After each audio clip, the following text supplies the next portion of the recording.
70 kilodan 80 kilogacha bo'lgan qizlar 15 kilodan 20 kilogacha o'riqlab olgan bor desangiz, tez tug'ilganda 2 oy, oz tug'ilganda 3 oylik vaqt ketadi.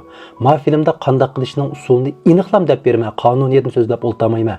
Bir tal yurak berib saqlab olib, qayt ko'rib, 3 oylam davomlashtirib, men cho'qim o'riqlay olaysizmi deganda qilsangiz, o'riqlayamsangiz men o'zim javob qilaman. 4 nuqtaga bo'lib so'zlab beraman. Birinchisi, ro'y kayfiyat turaqli bo'lish kerak, shin tayringiz yaxshi bo'lish kerak. Chunki ig'irlik ba'zida tushadi, ba'zida tushmaydi, ba'zida ozroq o'rlab qoladi. Texi pinktaychilar kirib qilib, 10 kun tushmay turib oldigan ahvollar bor. Bu cho'qim siz uchraydigan masala. Mushundaq masalaga uchursangiz-la, men o'riqlamaydigan o'xshayman deb voz kechiversangiz qat'iy bo'lmaydi. Bir izchillikni saqlab, kam degani 3 oy davomlashtirishingiz kerak. Ikkinchisi, shu vaqt tamoqdan sirtqi ushaqchak narsalarning hammasini to'xtating. Axlat yemaklikni asla yemaysiz. Ichimliklarni, do'g'aplarni, marojnilarni hammani to'xtatasiz. Undan boshqa masalan oqsil talqini ichayotganlar bor va yoki shu quruq mevalarni yeb qo'ydigan asal suylarini tabiiy narsaga deb yeb qolganlar bor. Buning hammasi ortiqcha. Kallingizda shu vaqt tamoqdan yeyman, tamoqdan sirt suv ichman degan xiyol bo'lsin. Üçüncüsü, tamaq yeyishning qonuniyatini o'rganib oling. Har bir vaqt tamog'imizda oqsil, karbonat, yog' ham mineral moddalar bo'lishi kerak. Ya'ni go'sht, may, oshliq, saykuktat degan narsalar shu. Bizning o'zimizning shu lag'man, polo, manta degandek tamoqlarning hammasida mush narsalar bor, hatto xo'godin bor. Demak, mush narsalarni yesangiz bo'ladi. Ammo qaysini jixyab, qaysini oz yeyishni bilib olishingiz kerak. Orasida eng jix yesangiz bo'ladigan narsa saykuktatlar bo'lishi kerak.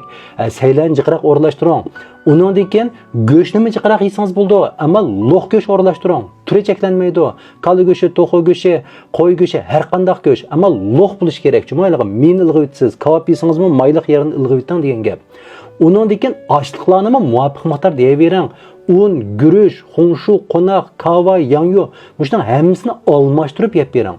Agar un tamog'i yesangiz, unning tarkibi siz burungi tamoqatingizdan sal ozroq bosildi. Masalan, lag'ma yesangiz jamin qo'shib yeydigan odam, amtirin maslab jamin to'xtatib qo'ysangizdan bo'ldi. Yoki bir taqsi lag'ma yeydigan odam shu xemirning miqdorini 10% azaysangiz bo'ldi degan gap. Qo'saq bek yo'g'inib ketgan tamoqni jiqyab ko'nib qolganlar, oq unning o'rniga ma'u sap bug'doyniki, masalan, chomay falan ishiltib xemir yug'irib yesangiz, ma'ni ozroq yesangizmi qo'saq to'ydi degan gap.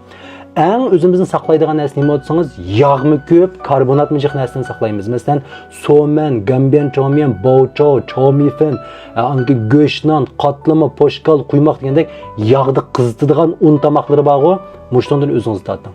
Bir vaqt tamoq ishiltadigan yog' sizga 10 gram atrofida bo'ldi. Uyda ish tamoq etib yeydigan yog'larni ishiltavering. Suv sayqib yemang, cho'qim yog'ni qoraymiz sayni. Suvdilam yesangiz uningki ozuqlikni tuzi qabul qilolmaysiz.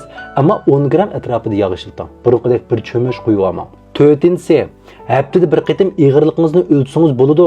Tushayotgan ig'irligingizning miqdori hozirgi ig'irligingizning 1% atrofida bo'lsa, masalan 70 kiloluqlarning ig'irligi 700 gram atrofida tushayotgan bo'lsa, mushuvichi davomlashtirib mening. Agar buningdan oz tushib qolgan bo'lsa, tamoqning miqdorini sal azaytsangiz bo'ladi, yana 10%, to'yinish tuyg'uringizni 10% tovanlatsangiz bo'ladi. Agar buningdan jiq tushib ketgan bo'lsa, siz yana sal jiqroq yesangiz bo'ladi. Mushuninga asosan tamoqniki jiq ozligiga hukm qilamiz. 4 nuqtaga diqqat qilib bering, izchillikni saqlab bering.